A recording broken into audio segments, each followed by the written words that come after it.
Sonny Donnelly, IFL TV, in association with Mgm Marbella. I'm on the road today with Tommy the Gun Martin. Again. Always, but yet again, another new car. Again. What car is it today, Tom? It's a Range Rover. Thanks to Junction 17 Cars.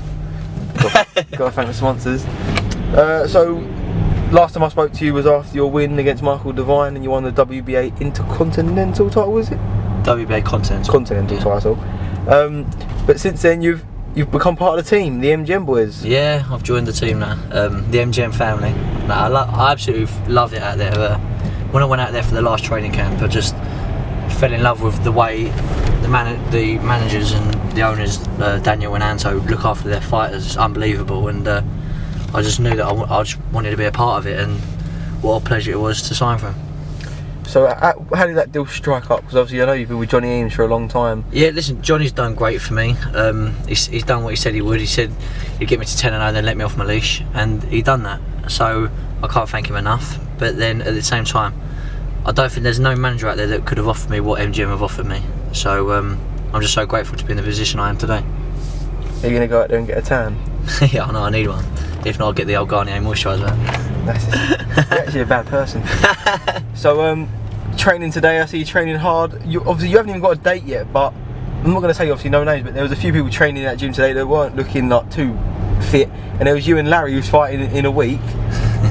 Absolutely blasting it out of the front. As I say, I try and I've realised this last year I can't play it. You can't play at boxing, and I've never played it since I turned pro. But now I'm getting to that level where I've got to take it up a gear, and I really am now. I'm living the life like full-time professional, thanks to my sponsors.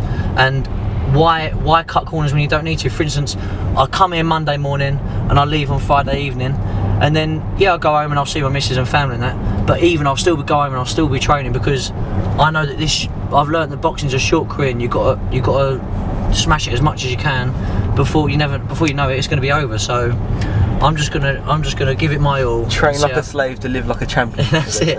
And give it my all and see what I can get out of it. Obviously, there's a bit of controversy in the Michael Devine fight, with obviously you getting some points deducted. Have you had time to watch that back now? Yeah, I've watched it back. Bang, both on the belt, and even Glenn McCoy sticks up for me, and Adam Smith. They say how he had his waistband high anyway, and they was both on the belt, and the last one completely missed him. So that to me was disgusting, the way he called that a low blow. He was looking for a way out since round 4, and that I just had to make sure I finished it in good fashion, which I did. Obviously, now you've got that belt, people will come towards you. Obviously, it gets you a ranking somewhere. I hope so. December the 12th, is that still an option, or is that completely off the cards now? It's still an option. Listen, I'm fit to go anytime Eddie calls me up. I'm ready to go on the show. So wherever he can fit me in, whatever show I want to fight before the end of the year. I want to fight before December, because I just want to stay busy, to be honest with you, Sonny. I love boxing so much now, and I just enjoy it. I absolutely buzz off the occasion of getting in there.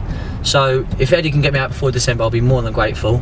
And then hopefully, later this week, or not later this week now, but this week coming up, we should be announcing the big fight very soon. A name that's been chucked about is Mr. John Wayne Ibbott. What's sort of been happening there?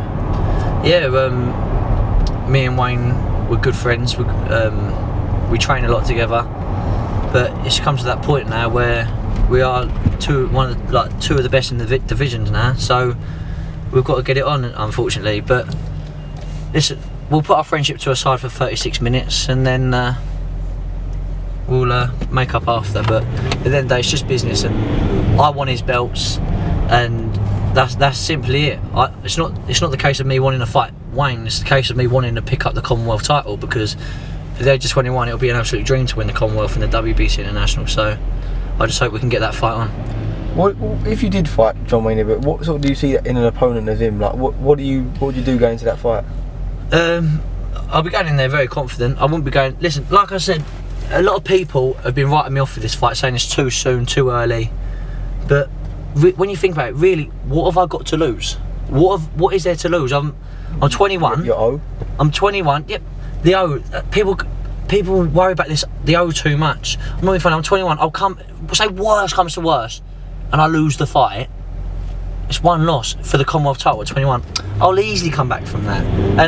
But I'm not saying, don't get me wrong, I'm not saying that I'm going in there to lose. I'm going in there to give it my all, and trust me when I say this. Lee Selby's got a loss. Listen, but honestly, I honestly believe I'll win the fight. So don't think I'm saying that because I think I'm going to lose. Because I'm hand on heart. I think I'm going to win the fight. So if it happens, it's literally just we've accepted the fight. Eddie's told me about the fight, and I said I'd love the fight, and my team would love the fight. So I've just got to wait to hear back from Daniel from the MGM, and Eddie and that are talking. So with Wayne Hibbert's managers. So if we can get the fight on, it'll be a dream come true. So I've just got to wait.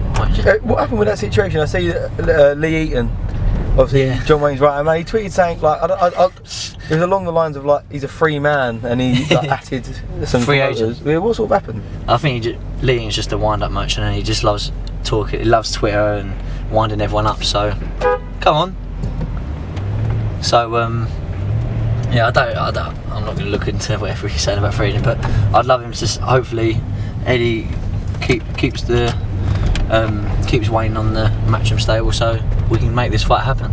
But we'll see. All right then, mate. Well, we're just pulling into our destination now. Yeah, Westwood. I don't know if is that advertising or what they're sending. Oh yeah, but they're not sponsoring me. Yeah, I know. But who is sponsoring you? Shout that one out, because obviously it's all for the sponsors. Junction 17 cars, absolutely. They've been there since day one. I can't thank them enough. My mother at Essex Smiles, St Neots. I've got tickets not working. Oh. And I've got obviously the MGM boys out in Marbella who. When are you going up to MGM? Have you got like when you going up there? This button machine's not working. As soon as I can, as soon as I get the chance to, as soon as I hear back about the fight, as soon as I know a date, I'm going to go out there straight away. So, alright then, mate. Obviously, I'm going to give Barry Smith a massive shout out, because he always moans I never shout him out. Bal, you're doing a great job, brother. And we're loving Harry Andrews in the gym as well. Big Harry. Alright then, mate. Well, Uncle Harry. Thanks for talking to iFilm, and enjoy your camp, which could be forever lasting because you haven't got a date yet. No. Top man. Cheers.